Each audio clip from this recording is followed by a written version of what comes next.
بسم اللہ الرحمن الرحیم۔ مورل سٹوری وتھ 3 کے ویورز اور پیارے بچوں، السلام علیکم۔ جیسا کہ آپ کو معلوم ہے کہ میں آپ کے پاس اسلامک قصے، کہانیاں، حکایات لے کر آتی ہوں، اور آج بھی میں آپ کے پاس انتہائی انٹرسٹنگ سٹوری لے کر آئی ہوں۔ تو چلیے آج میں آپ کے ساتھ اصحاب کہف کا واقعہ شیئر کروں گی۔ اصحاب کہف کے متعلق قرآن پاک کی سورۃ الکہف میں اس طرح سے بیان کیا گیا ہے، اور وہ اپنے غار میں 300 برس ٹھہرے 9 اوپر۔ ویورز، آپ کے ذہن میں یہ خیال تو ضرور آیا ہوگا کہ اللہ کے حکم سے 300 برس غار میں سونے والے کون تھے؟ تو چلیے واقعے کا آغاز کرتے ہیں۔ حضرت عیسیٰ علیہ السلام کے آسمان پر اٹھا لیے جانے کے بعد عیسائیوں کے حالات بے حد خراب اور ابتر ہو گئے تھے۔ لوگ بت پرستی کرنے لگے اور دوسروں کو بھی بت پرستی کرنے پر مجبور کرنے لگے، خصوصاً ان کا بادشاہ دقیانوس۔ بچوں، بادشاہ کا نام تھا دقیانوس۔ وہ اس قدر ظالم تھا کہ جو آدمی بت پرستی سے انکار کرتا اسے قتل کر ڈالتا تھا۔ اصحاب کہف افسوس کے شرفا تھے، جو بادشاہ کے معزز درباری بھی تھے۔ بچوں، افسوس دقیانوس بادشاہ کی سلطنت کا نام تھا، مگر یہ لوگ بت پرستی سے بیزار ہو چکے تھے، یعنی اصحاب کہف بت پرستی سے بیزار ہو چکے تھے۔ دقیانوس سے اپنا ایمان بچانے کے لیے یہ اس کے دربار سے فرار ہو گئے، قریب کے پہاڑ کے غار میں جا کر سو گئے۔ وہ لوگ 300 برس سے زیادہ عرصے تک سو گئے۔ چنانچہ دقیانوس کو جب علم ہوا کہ یہ لوگ غار میں سو گئے ہیں، تو انتہائی غیظ و غضب کی حالت میں اس نے حکم دیا کہ غار کے گرد ایک دیوار چن دی جائے، تاکہ یہ لوگ یعنی اصحاب کہف غار کے اندر ہی مر جائیں اور وہی غار ان لوگوں کی قبر بن جائے۔ تو بچوں، دقیانوس نے جس آدمی کو حکم دیا تھا دیوار چننے کا، وہ آدمی ایک نیک دل اور صاحب ایمان آدمی تھا۔ اس نے ایک نیکی کا کام کیا۔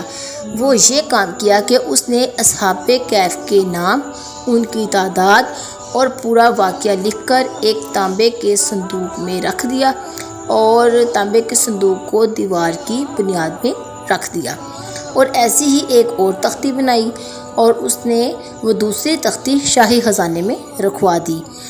ادھر بادشاہ دقیانوس کی حکومت ختم ہوئی تو 300 سال بعد بیدروس، یہ بادشاہ کا نام ہے، بیدروس 68 سال تک شان و شوکت کے ساتھ اسی ملک پر حکومت کرتا رہا۔ یہ بادشاہ دقیانوس کے بالکل برعکس مرد مومن تھا۔ اس کے دور حکومت میں فرقہ پرستی شروع ہو گئی۔ لوگ مرنے اور مرنے کے بعد اٹھنے سے انکاری ہو گئے۔ بادشاہ قوم کا یہ حال دیکھ کر بہت پریشان ہوا، تنہائی میں ایک مکان میں بند ہو گیا، اور نہایت عاجزی اور انکساری سے اللہ رب العزت کی درگاہ میں گڑ گڑانے لگا، اور اس نے اللہ تعالیٰ سے یہ دعا مانگی، اے رب العزت، کوئی ایسی نشانی دکھا دے تاکہ لوگوں کو مرنے کے بعد دوبارہ زندہ ہونے کا یقین ہو جائے، یعنی لوگوں کو یہ پتہ چل جائے کہ قیامت برپا ہونی ہے۔ یہ دعا مقبول ہو گئی۔ بکریوں کے ایک چرواہے نے بکریوں کو ٹھہرانے کے لیے اسی غار کو تجویز کیا اور دیوار کو گرا دیا۔ دیوار گرتے ہی لوگوں پر ایسی ہیبت طاری ہو گئی کہ دیوار گرانے والے بھی بھاگ نکلے، اور اصحاب کہف اللہ رب العزت کے حکم سے اپنی نیند سے بیدار ہو گئے۔ اصحاب کہف ایک دوسرے کے ساتھ سلام و کلام میں مشغول ہو گئے۔ انہوں نے عبادت بھی کی، اور بعد میں جب ان کو بھوک لگ گئی تو انہوں نے اپنے ہی ساتھیوں میں سے ایک ساتھی جس کا نام جملیحہ تھا، اسے کہا کہ بھی بازار سے جاؤ اور جا کر کھانا لے آؤ، اور نہایت خاموشی سے بات معلوم کرو کہ دقیانوس کی اب ہمارے بارے میں کیا رائے ہے۔ ان کے گمان میں بھی نہیں تھا کہ وہ تقریباً 300 سال تک سوتے رہے ہیں۔ جملیحہ جب شہر میں داخل ہوا تو یہ دیکھ کر حیران رہ گیا کہ ہر طرف اسلام کا چرچا ہے، اور لوگ اعلانیہ طور پر حضرت عیسیٰ علیہ السلام کا کلمہ پڑھ رہے ہیں۔ جملیحہ یہ دیکھ کر حیران و پریشان رہ گئے اور کہنے لگے، یا اللہ، یہ کیا ماجرا ہے؟ نان کی دکان پر کھانا خریدنے کے لیے تشریف لے گئے تو دقیانوس کے زمانے کا سکہ جو ان کی جیب میں موجود تھا انہوں نے نکالا اور نان بھائی کو دیا۔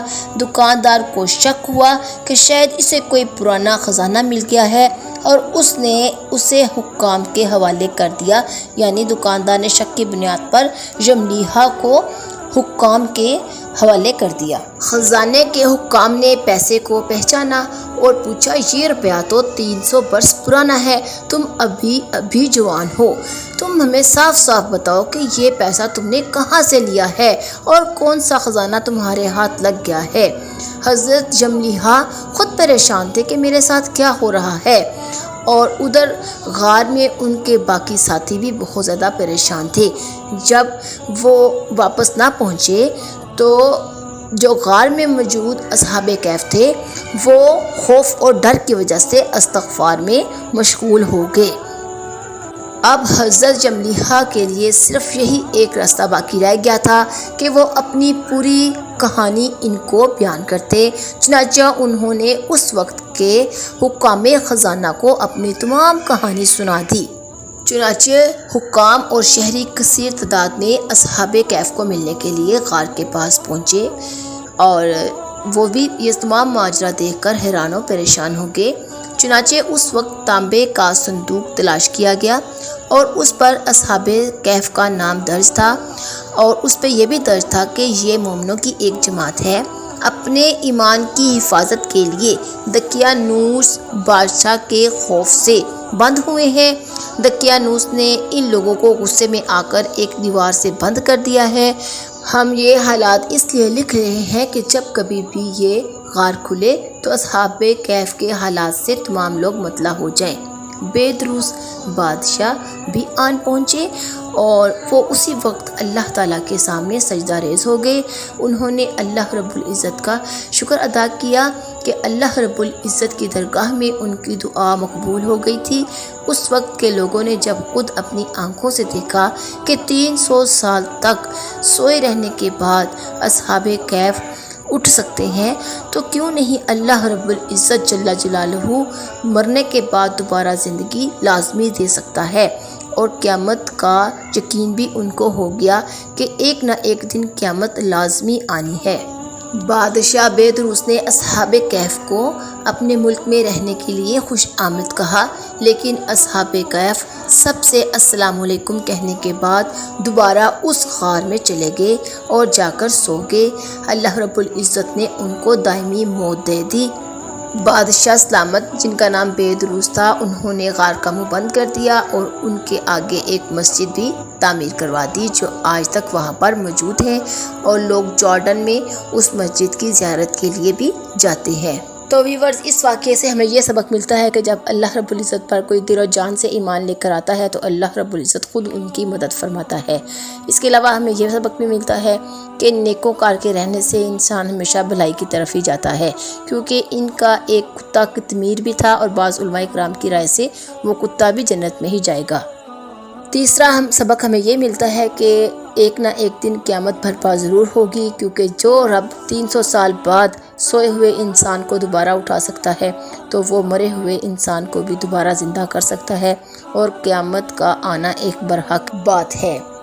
اصحاب کہف کے نام بھی میں ویورز آپ کے ساتھ شیئر کرنا پسند کروں گی، تو ان کے نام درج ذیل ہیں: جملیحہ، ذوالنواس، تونس، نینوس، مسملینا، سا یونس، اور آخری جو تھے ان کا نام تھا فلسطاطا یونس۔ فلسطاطا یونس جو تھے وہ ایک چرواہا تھے اور راستے میں ہی ان کے ساتھ ہو لیے تھے۔ جی تو چلتے ہیں اب اصحاب کہف کی غار کی بھی زیارت کرتے ہیں جہاں پر وہ 300 سال تک سوئے پڑے رہے۔ تو دیکھیے آپ نے اور سبحان اللہ کہیے۔ اس کے ساتھ ہی مجھے اجازت دیں، ویڈیو پسند آئے تو پلیز لائک، شیئر اور سبسکرائب کرنا نہ بھولیں۔ اللہ حافظ۔